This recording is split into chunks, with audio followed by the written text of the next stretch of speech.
उत्तर प्रदेश शिक्षा सेवा चयन आयोग प्रयागराज प्राथमिक व जूनियर शिक्षक भर्ती कब तक आएगी, कितने पदों पर आएगी, इसके बारे में पूरा डिटेल से जानकारी देंगे। चैनल पर अगर नए हैं चैनल को सब्सक्राइब करके बेल आइकन कर लीजिएगा। उत्तर प्रदेश शिक्षक पात्रता परीक्षा संपन्न हो चुकी है और लगभग सभी अभ्यर्थियों का पेपर बहुत अच्छा गया है। लगभग सभी औसत दर्जे के प्रशिक्षु अभ्यर्थी सभी उत्तीर्ण हो जाएंगे और पासिंग परसेंटेज लगभग आपका 40 से 50% के बीच में रहने की संभावना है। नॉर्मलाइजेशन होगा, आपके अंकों में कोई कमी नहीं होगी, वृद्धि ही होगी, कमी नहीं होगी। तो इसके लिए बेफिक्र रहें। आयोग की उत्तर कुंजी के बाद आपके जितने प्रश्न सही होंगे उतने ही रहेंगे, उससे कम नहीं होंगे। इसके लिए बेफिक्र रहें। यह प्रश्न जो कि आप सभी के लगातार आ रहे हैं कि क्या अगस्त में 80,000 जो शिक्षकों की भर्ती आएगी उसमें क्या 55,000 प्राइमरी शिक्षक की भर्ती आएगी, इसके बारे में जानेंगे। बेसिक शिक्षा विभाग में करीब 55,000 शिक्षकों की भर्ती की जाएगी। इसमें 11,508 प्राथमिक शिक्षकों का अधियाचन आयोग को प्राप्त हो चुका है। अन्य पदों के लिए अधियाचन शीघ्र मिलने की संभावना है। क्या है संभावना? अभी मिला नहीं है, संभावना है। तो संभावनाएं तो 1-2 साल 4 साल तक भी चल सकती हैं। तो संभावनाओं पर न जाते हुए ये सभी बातें जो आयोग के सदस्य हैं उन्होंने बताया है, जो कि योगेंद्र नाथ सिंह शुक्रवार को मेरठ में परीक्षा की यूपीटेक चल रही थी, उसमें उन्होंने मीडिया से बातचीत करते हुए बताया है। फिलहाल के लिए आप यह जान लीजिए कि ये शिक्षक भर्ती आपको अब देखने को मिलने वाली है, जो कि सितंबर के अंत में देखने को मिलेगी। यदि आप चाहते हैं कि इस भर्ती में शिक्षक के पदों की वृद्धि हो प्राथमिक में, तो आप सभी को कई कार्य करने पड़ेंगे। जूनियर में अभी कोई वैकेंसी की चर्चा नहीं है। लगे हाथ अगर आप भी इसमें साथ देंगे, क्योंकि जूनियर में बीएड डीएलएड दोनों रहेंगे, प्राथमिक में केवल डीएलएड वाले रहेंगे।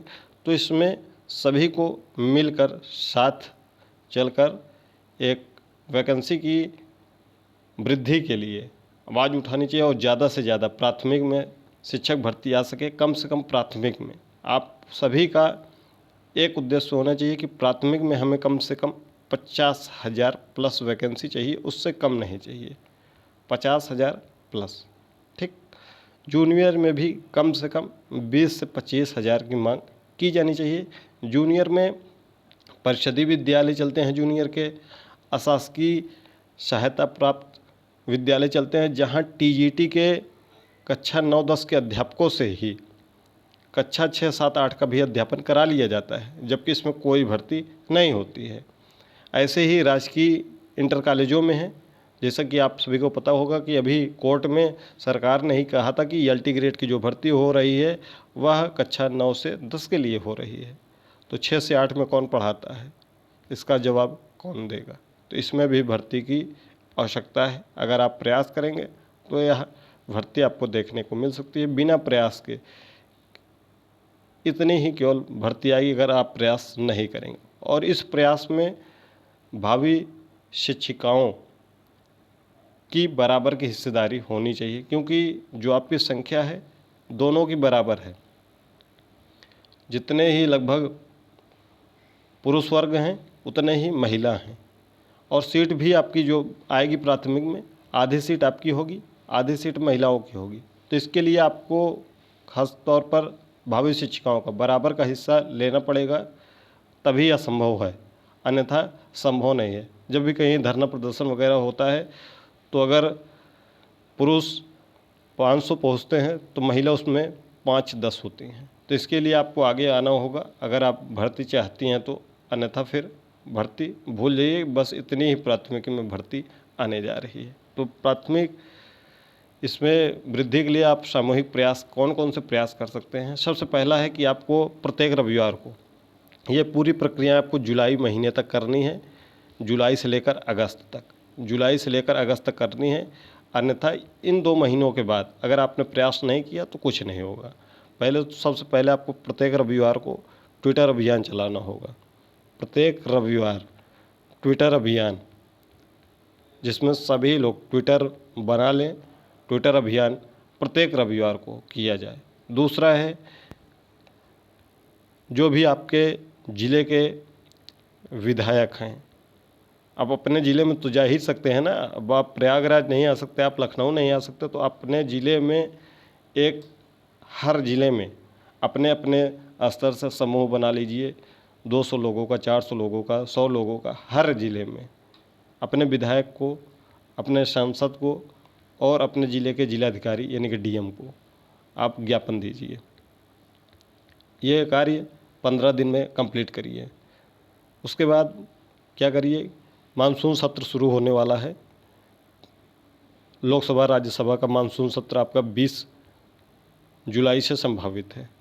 उसके पहले पहले आप लोकसभा सांसद, राज्यसभा के सांसद, खास तौर पर विपक्षी पार्टियों के, उनको एक ज्ञापन दीजिए कि आप मानसून सत्र में इस मुद्दे को उठाइए। ठीक है।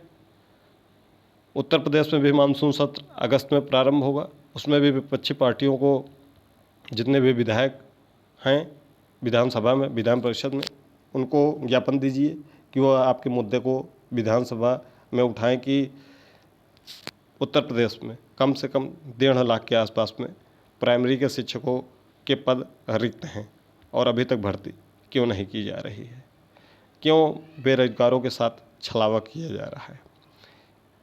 इसको आपको करना है। साथ ही साथ जो वर्तमान सरकार है, उन पार्टी के भी विधायकों, सांसदों को दीजिए कि आप यह मुद्दा हमारा उठाइए, अन्यथा आपको आने वाले चुनाव में एक भी वोट नहीं दिया जाएगा। जब आप इस तरीके से बात को रखेंगे तो निश्चित रूप से आपको ज़रूर सफलता मिलेगी।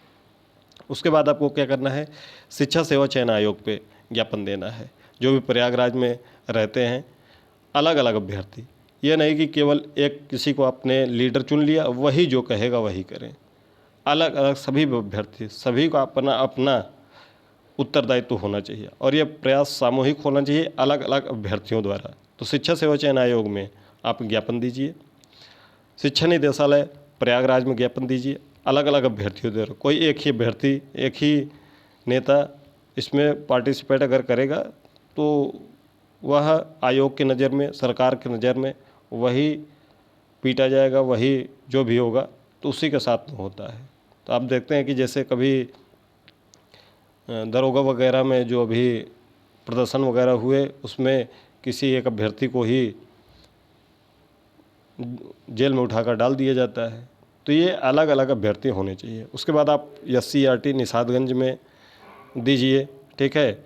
मुख्यमंत्री जनता दरबार में अपना ज्ञापन दीजिए और अलग अलग अभ्यर्थी जाए, और उसमें महिला शिक्षिकाएँ वह ज़्यादा से ज़्यादा संख्या में जाएँ। ये सभी काम आप 15 से 20 दिन में करिए। फिर अगर आपको कोई पॉजिटिव रिस्पांस नहीं मिलता है तो फिर आप धरना प्रदर्शन कैसे करना है, कैसे नहीं करना है, इसके बारे में जुलाई के अंत में सोचिए। फिलहाल के लिए आप इसी प्रकार करिए। अगर आपको लगता है कि हमें भर्ती चाहिए 50,000 से ज़्यादा, तो आपको कार्य करना होगा इस तरीके से, और ये सभी का अपना कर्तव्य समझते हुए कार्य करना है। अगर किसी को लीडर अगर आप मान रहे हैं, ठीक है, वो ठीक है, लेकिन आप अपने स्तर से भी कार्य कर सकते हैं। ऐसा नहीं है कि आपका लीडर आपके ज़िले में जाएगा और आपके विधायक और सांसद और डीएम को ज्ञापन देगा। ट्विटर अभियान केवल नेता ही चलाएगा, आप नहीं चलाएंगे। तो ये सब आपको करना है। जहां आप पहुंच सकते हैं अपने ज़िले में तो पहुंच सकती हैं। जितनी भी भावी शिक्षिकाएँ अपने ज़िले के विधायक सांसद से मिल सकती हैं। आपके कॉलेज में जहाँ आपने अध्ययनरत किया होगा वहाँ 10, 20, 50 लोगों का समूह रहा होगा, तो आपके कांटेक्ट में होंगे, तो समूह एक बना लीजिए। इस प्रकार से कार्य करिए, तब जाकर आपको भर्ती देखने को मिल सकती है। अन्यथा वही फिर 13,397 पदों पर आपको एक छोटी सी भर्ती देखने को मिलेगी। बाकी आपको कुछ नहीं मिलेगा। यही वर्तमान में सच है, ये कड़वा सच है, आप इसको स्वीकार करें। और अगर आपको चाहते हैं कि लंबी भर्ती आए तो इसके लिए प्रयास करना होगा। बिना प्रयास के कोई बड़ी भर्ती नहीं आने वाली है। और चुनाव है 2027 में, तो सरकार के ऊपर अगर आप दबाव डालना चाहते हैं तो निश्चित रूप से आपको बड़ी भर्ती देखने को मिल सकती है, क्योंकि पद बहुत रिक्त हैं। बस आपका सामूहिक प्रयास की ज़रूरत है, अन्यथा कुछ नहीं हो पाएगा।